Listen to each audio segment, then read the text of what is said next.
I want you to imagine a winding path in the middle of a silent forest, illuminated only by the smallest strands of moonlight breaking through the canopy. Along this path, there are moments when God quietly arranges encounters so profound that you realize they could never be accidents. In one of these meetings, you crossed paths with a person who carried themselves with an air of unwavering confidence, convinced that they were somehow beyond the reach of all consequence. Driven by arrogance, they believed they could manipulate anyone they chose, discard those who no longer served their purposes, and walk away unscathed. Yet what they underestimated was that you were not simply another stranger. You were the final warning. A lamp piercing the darkness, a sacred interruption meant to open their eyes to the horizon of accountability before them. They were so mired in deception that they never recognized the significance of your presence. They thought your patience was naivety, your compassion was foolishness, and your gentle spirit was an invitation for further misuse. But beyond their sight, God was observant, noting every betrayal, every lie, every calculated act of cruelty. Now, the reckoning they thought would never come has quietly begun, and its power grows steadily, like clouds accumulating before a storm. The narcissism that anchored their existence was, from the beginning, based on delusion. They strutted through life declaring themselves superior, untouchable, effortlessly convincing themselves that genuine accountability was a myth. Because there were no immediate repercussions for their actions, they believed the scales of justice did not apply to them. They toyed with people's emotions and walked away again and again, untroubled by guilt or remorse. That illusion of control, however, was as brittle as old paper. It was destined to tear apart the moment divine justice arrived. Justice, after all, does not always erupt in a single explosion. It can travel patiently, unobserved, until it emerges in a way no one can predict.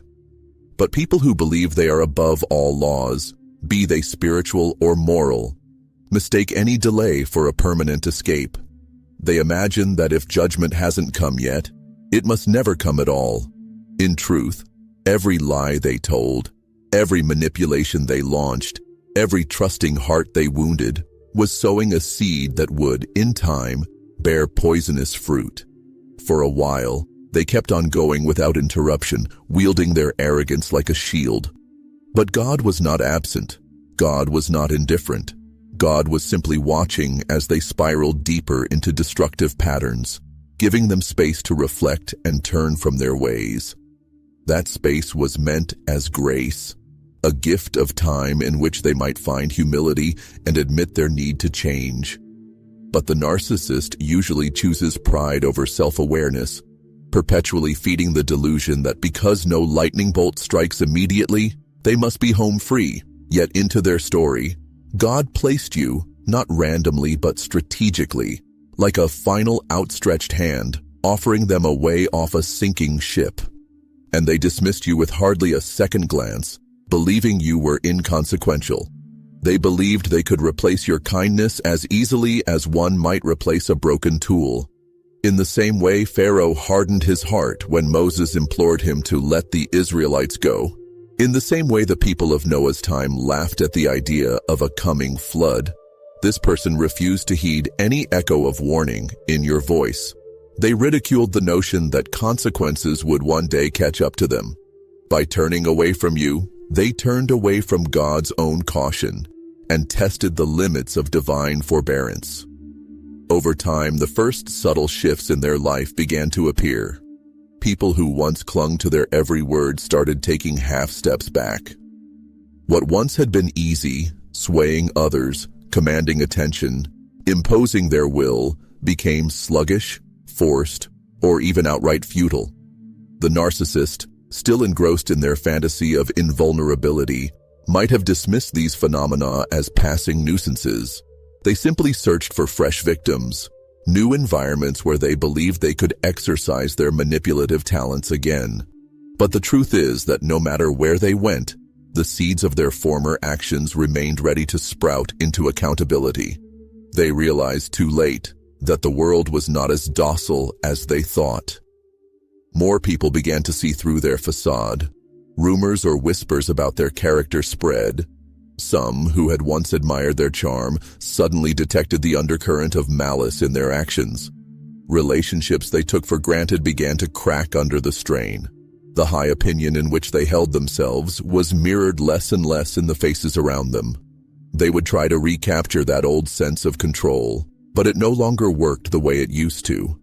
The moment you were removed from their life, by God's gracious hand, no less, was actually a turning point they failed to notice.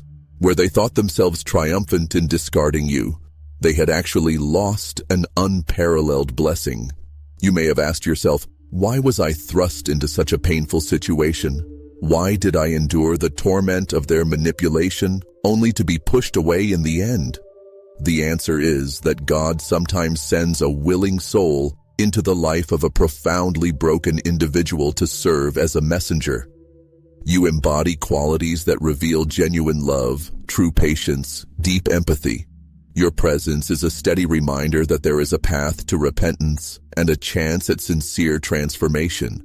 But when someone persists in rejecting what is good, decent, and godly, they simultaneously reject God's invitation to turn back. It is never a coincidence that you became entangled in their sphere, endured their cruelty, and found yourself raising alarm after alarm that they refuse to hear.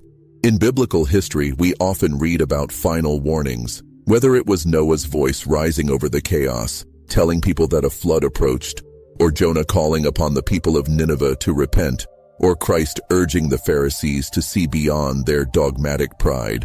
Such warnings always tested the condition of the human heart. Some responded in time and reaped forgiveness. Others ignored it to disastrous effect. Modern life might not feature parted seas or towering arcs, but the principle remains. God still communicates truth to those who are ready, and also to those who desperately need an intersection before it's too late.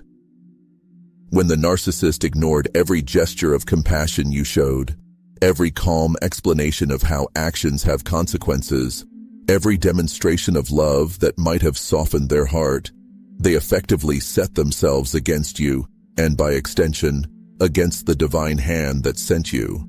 So what becomes of those who ignore that warning? In most cases, they remain blissfully unaware at first, parading through life as though they have won some grand prize. They don't realize that by cutting off a God-ordained person, they are cutting themselves off from blessings they may not find elsewhere. Perhaps for a brief moment they feel a surge of triumph, an intoxication of perceived freedom. But that sense of victory turns empty. People begin to take notice of who they really are. Opportunities evaporate. The narcissist tries to replicate your presence in someone else, scouring new relationships for the acceptance and tolerance they once saw in you. But it's not there. They never find the precise blend of grace and kindness they casually dismissed. It's a slow unraveling. Nights become heavier, because regret is a relentless traveler, stepping through every door, whispering in quiet moments. They recall your patience, how you treated them with a tenderness few others ever demonstrated, how you saw their flaws yet tried to help them rather than shame them. They remember all the times you could have walked away but stayed. They replay conversations where you brought insight or calm, while they responded with hostility and mocking. Bit by bit, a realization forms that maybe they destroyed something invaluable. Yet these thoughts clash against their pride. They want to believe they can fill that void with someone else, or with endless distractions, career moves, superficial romance, indulgences that mask what they are missing. None of these band-aids hold up. It is only a matter of time before the hollowness returns. They thought you were merely a companion, friend, or partner they could replace as easily as one changes outfits. But what they lost was not just you. It was the covering of God's grace that stood with you. They never grasped that your presence in their life conferred intangible blessings, serenity, direction, and a chance at genuine transformation. By discarding you, they effectively rejected those quiet rivers of grace. As the months and years stretch on, they may appear externally the same, but their internal world is in decay. Opportunities they assumed would always be at their fingertips slip away. The success they boasted of feels incomplete. Friendships remain superficial, for they no longer attract people of true depth. Even if they do find some measure of outward advantage, it feels strangely hollow, devoid of meaning. Sometimes they try to reconnect, testing the waters to see if there is still any path back to you. But by this point, you have moved on, your vision cleared of their manipulations. You have found your own clarity and discovered a new horizon, free from the toxicity they radiated. When God separates you from someone, it is often a permanent reprieve, a protective measure ensuring you will no longer be entangled in their destructive cycles. If you look back at moments in biblical stories, you see that once the Israelites left Egypt under God's authority, Pharaoh's attempt to recapture them ended disastrously. The parallel rings true. Once God leads you away from someone who refuses to repent, that separation generally remains. In your own process of healing, you wrestle with questions. Could I have done more? Should I have tried harder? But remember that the outcome was never yours to control. You did all that was required. You showed compassion, offered truth, mirrored love. You made it clear that their actions had consequences. Whether they chose to heed or ignore was beyond your power. Eventually, you realize you cannot save anyone who doesn't wish to be saved. You also see that divine timing is perfect. God placed you in that life as a catalyst. When that role was completed, He gently guided you to a safer place, away from the chaos. Your healing journey may have been painful, but it serves a higher purpose. You discover your own resilience. You identify toxic behavior more quickly and learn to guard your heart against those who only wish to exploit your empathy. You become stronger, more assured in your identity. Meanwhile, the one who dismissed you is left to wander their internal wilderness, aware at some level, even if they deny it, that they cast aside a chance that may never come again. Eventually, they come face to face with the reality that you were not merely a spare part in the machinery of their life. You were a secret harbor of rest, a potential turning point on their path. But by the time that realization dawns, the door is firmly shut. This finality sinks in like an anchor. There are no do-overs. Where once they believed in endless options, they now stand at an emotional dead end. They want redemption, but are too proud to humble themselves before God or you. And if they do attempt to approach you, they are met with a different person, someone who has learned to safeguard their space, someone who recognizes the difference between forgiveness and reconciliation, someone who no longer tolerates manipulation disguised as affection. What they discover is that you do not carry resentment, you carry freedom, and that freedom is something they cannot penetrate. The tragic irony is that you never set out to harm them. You brought love, kindness, and a genuine desire to lift them up. They misread it all as weakness. They planned strategies in their mind, certain they could maintain you as a backup. But in the unseen realm, God was orchestrating a test. Would they embrace the chance to change, or would they double down on their selfishness? By rejecting the messenger, they essentially rejected the message, turning away from a better destiny God was ready to unfold for them. Divine justice has a remarkable way of unfolding. It does not always come with thunder and earthquake. Sometimes it comes in the near-silent workings of conscience and consequence. When a narcissist looks around and sees that old admirers have distanced themselves, that personal achievements ring hollow, that fleeting pleasures no longer satisfy, and that the night feels eerily quiet, this is part of justice's work. It is a slow unveiling of the emptiness created by their own actions. And you, at that moment, may not even be aware of what they are going through, because your life has transitioned into calmer waters. That is part of God's grace to you. You don't need to witness their regret or downfall. Your healing and your future are not dependent on their suffering. Your strength comes from the one who called you onward. There is no need for revenge, no need for bitterness. You have walked away with a deeper sense of your divine worth. Their regret becomes their teacher.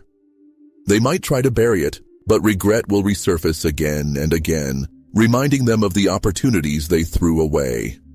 Such regret can manifest in countless ways: trouble in relationships, an unshakable loneliness, a gnawing discontent that no success can smother. As they wander, they might recall specific words you spoke, memories of moments when they had the choice to do better. Regret is rarely gentle. It asserts itself as the unstoppable echo of truth. But you need not concern yourself with that echo anymore. Your calling has shifted, leading you to new tasks and fresh blessings. Sometimes, you may feel a twinge of compassion for them, even after all the pain, because you can grasp that their path ahead is difficult. That is the mark of your integrity. Yet you also know it is no longer your responsibility to shepherd them or wait for them to see the light. By handing the situation over to God, you entrust them to the perfect judge, the one who sees every motive, every nuance, every vulnerable place in their soul. From a distance, you may one day hear of their downward spiral or see evidence of them trying to rebuild a tarnished reputation. You might sense that they remain locked in a toxic pattern, searching for ways to replicate what they had with you, but never quite succeeding. This is the sorrowful consequence of rejecting a divine gift. True blessings do not sprout easily after being spurned. They often reveal themselves as once-in-a-lifetime opportunities, especially if they were meant to redirect someone from a harmful path. And so their realization comes, not in a single revelation, but in 1,000 small stings that accumulate over time. They might have grand ideas about how to reclaim what was lost, to slip back into your good graces, to resurrect what they had confidently destroyed. But God's plan is usually to move you forward, not pull you back. By the time they muster the humility, if they ever do, you have already been placed on an entirely different trajectory, one no longer open to their interference. This is not cruelty, it is mercy, for you, above all. Divine love ensures you are shielded from further harm. Eventually, their pride could crack under the weight of solitude, regret, and the realization that they orchestrated their own heartbreak. In that moment, they may even fall to their knees and seek God's forgiveness. If they do so sincerely, God in His infinite mercy can guide them to healing. However, that does not guarantee a restoration of all they have forfeited. Some doors, once closed, remain sealed because God knows the damage that would ensue if they were reopened. The gift was offered at the right time, but they cast it aside. They have to reckon with that choice, whether in fleeting sadness or in an ongoing, heavy remorse.